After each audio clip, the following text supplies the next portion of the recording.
இது மகிமை நேரம். கர்த்தராகிய இயேசு கிறிஸ்துவினுடைய ஈடையினேற்ற நாமத்தில் மகிமை டிவி நேயர்களை நான் மறுபடியுமாக வாழ்த்துகிறேன். ஸ்திரீயே, நீ உன் பலவீனத்திலிருந்து விடுதலையாக்கப்பட்டாய் என்று இந்த வார்த்தை குறித்து நாம் தியானித்து வருகிறோம். நம்முடைய பலவிதமான நம்முடைய சரீர அவயங்களில் காணப்படுகிற உள்ளான பலவீனங்களிலிருந்து தேவன் நம்மை பலப்படுத்துகிறார் என்று, நம்முடைய உதடுகளின் பலவீனங்கள், கண்களின் பலவீனங்கள், கை கால்களுடைய பலவீனங்களில் இருந்து தேவன் எப்படி நம்மை பலப்படுத்துகிறார் என்பதை குறித்து நாம் தியானித்தோம். இந்த நாளிலும் இறுதியாக மனசாட்சியை பலப்படுத்துகிறவர், நம்முடைய மனசாட்சியை காத்து கொள்ள உதவி செய்கிறவர் என்று நாம் தியானிக்க இருக்கிறோம். 1 தீமோத்தேயு 1:18 பார்க்கும் பொழுது பவுல் அப்போஸ்தலர் தீமோத்தேயுக்கு எழுதும் பொழுது, நீ விசுவாசமும் நல் மனசாட்சியும் உடையவனாயிரு. நம்முடைய எல்லா அவயங்களையும் நாம் பரிசுத்தமாய், திடமுள்ளதாய், பலமுள்ளதாய் பலப்படுத்தி காத்து கொண்டாலும் நம்முடைய மனசாட்சியை நாம் துக்கப்படுத்தினோமானால், நம்முடைய மனசாட்சிக்கு இடங்கொடாதபடி நாம் அதை புறம்பே தள்ளினோமானால் நாம் பரிசுத்தமாய் வாழ முடியாது. இந்த நல் மனசாட்சியை நாம் தள்ளிவிடாதபடிக்கு அந்த மனசாட்சி உணர்த்தும் பொழுது, அதற்கு கீழ்ப்படிந்து நடக்கும் பொழுதுதான் கர்த்தருக்கு பிரியமாய் நாம் வாழ முடியும். யோசேப்பை குறித்து பார்க்கும் பொழுது, நாம் கிறிஸ்துவை அறிந்தவர்கள் எல்லாருமே எது பாவம், எது பாவம் அல்ல, எது செய்யணும், செய்யக்கூடாது என்பதை நாம் அறிந்திருக்கிறோம். இந்த ஆவியானவரினால் நம்முடைய இருதயத்திலே அது உணர்த்தப்படும் பொழுது, அதை தள்ளிவிடாமல் அதற்கு கீழ்ப்படியும் பொழுது கர்த்தர் நம்மை பரிசுத்தத்தின் பாதையிலே நடத்துகிறார். அந்த மனசாட்சியை அந்த தரும்படியாக நாம் தேவனிடத்தில் கேட்க இருக்கிறோம். யோசிப்பை பார்க்கும் பொழுது, அவனுக்கு பாவம் என்று அவனுக்கு முன்னால் வந்து இருந்த பொழுதும் என் தேவனுக்கு விரோதமாக பாவம் செய்வது எப்படி என்று தன்னுடைய மனசாட்சிக்கு விரோதமாய் பாவம் செய்யாதபடி அவன் தேவனுக்கு முன்பாக உத்தமனாய் இருந்ததினால் எகிப்து தேசத்திற்கெல்லாம் ராஜாவாக அவனை ஏற்படுத்தினார் என்று நாம் வாசிக்கிறோம். அதே போல் நாம் தேவனை விசுவாசிக்கிறோம், தேவனை அறிந்திருக்கிறோம், தேவனுடைய கட்டளைகளையும் கற்பனைகளையும் அறிந்திருக்கிறோம் என்று சொல்லிவிட்டு மனசாட்சிக்கு விரோதமாக பண ஆசை, பொன் ஆசைகளில் அந்த பாவங்களை நாம் செய்யும் பொழுது பாவத்திற்குள்ளாக நாம் கடந்து செல்கிறோம். அப்படி இல்லாதபடிக்கு சுத்த மனசாட்சியை நமக்கு தரும்படியாக நாம் தேவனிடத்திலே நாம் ஜெபிக்க வேண்டும். வேதத்திலே நாம் பார்க்கும் பொழுது, அந்த நாகமான் எலிசா தீர்க்கதரிசனத்திலே வந்து அவன் குஷ்டரோகம் நீங்கி செல்லும் பொழுது, கேயாசி அந்த பண ஆசையினால் அவனை பின்பற்றி சென்று அவனிடத்திலே இச்சிக்கிறான். அப்பொழுது அவனுடைய மனசாட்சி அவனுக்கு தெரிந்த பொழுதும், இது பாவம், இது குற்றம் என்று அறிந்த பொழுதும் அந்த மனசாட்சியை தள்ளிவிட்டு அவனிடத்திலே பென்று பரிதானங்களை வாங்கி கொண்டு வருகிறான். அதனால் அந்த நாகமானுடைய குஷ்டத்தை அந்த கேயாசி பெற்றுக்கொண்டான். பிரியமானவர்களே, மனசாட்சியை நாம் தள்ளிவிட்டு சில காரியங்களை செய்யும் பொழுது அது நமக்கு சாபமாக மாறிவிடுகிறது.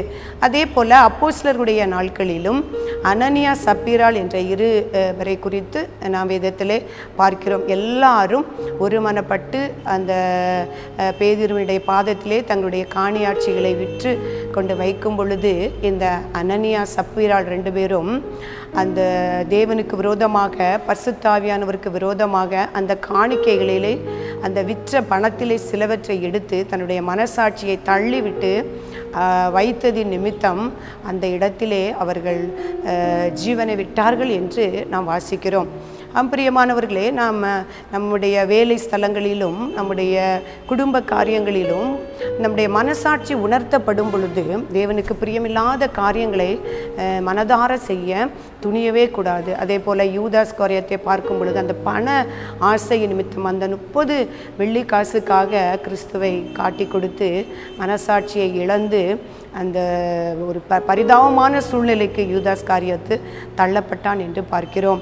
அதே போல் தாவீதை குறித்து நாம் பார்க்கும் பொழுது, அந்த பத்சேபாளின் இடத்திலே அவர் அவ்வளவு தேவனை அறிந்தவன், தேவனுக்கு பிரியமான ஒரு மனிதனாக இருந்த பொழுதும் அந்த ஒரு காரியத்திலே பத்சேபாளிடத்திலே பாவம் செய்து அந்த உரியாவை அநியாயமாய் கொன்றது நிமித்தம் தேவ கோபத்திற்கு ஆளாகி அவன் பத்சேபாளிடத்திலே அவருடைய மகனை இழக்க நேரிட்டது என்று நாம் வாசிக்கிறோம். அநேக நேரம் கர்த்தரிடத்தில் கெஞ்சி பிரார்த்தித்து அவன் அந்த பாவத்திலிருந்து விடுதலையாக்கப்பட்டான் என்று வாசிக்கிறோமா. பிரியமானவர்களே, மனசாட்சி நமக்கு உணர்த்தப்படும் பொழுது நாம் அதற்கு விலகி அப்படிப்பட்ட திடத்தை கர்த்தருடைய ஆவியானவர் தான் ஒருக்கும் தர வேண்டிய. எல்லாருக்கும் மனசாட்சி இருக்கும். பாவம் என்னது, குற்றம் எது, சரி எது, தவறு எது என்று தெரியும்.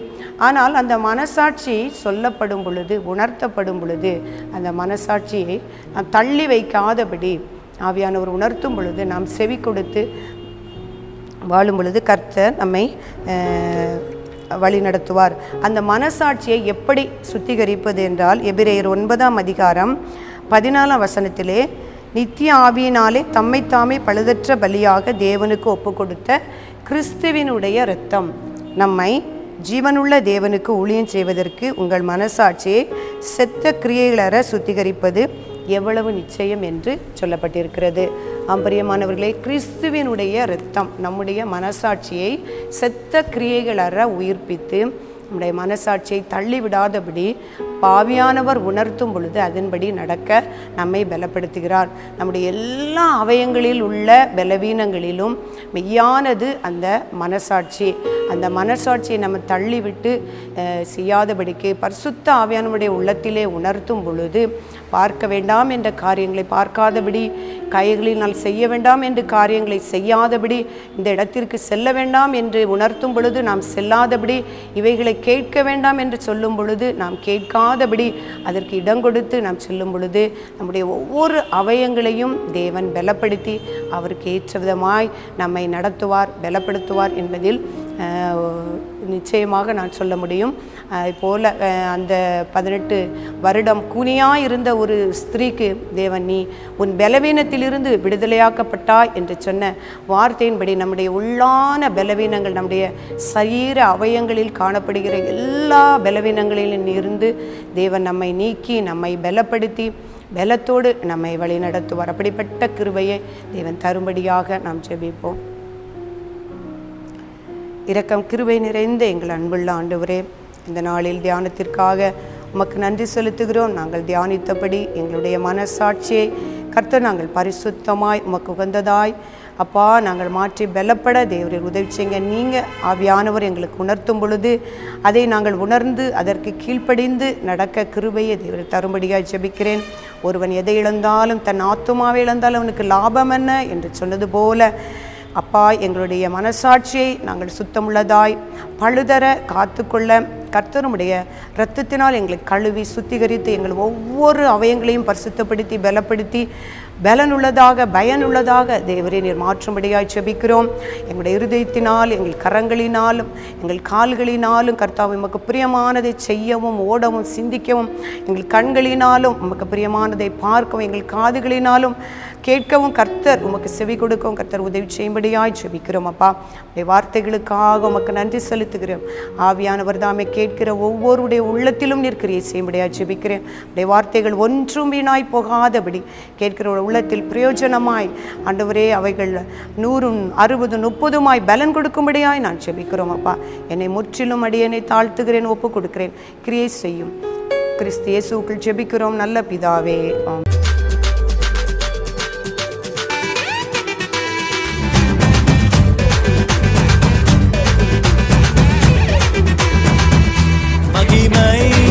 மகிமை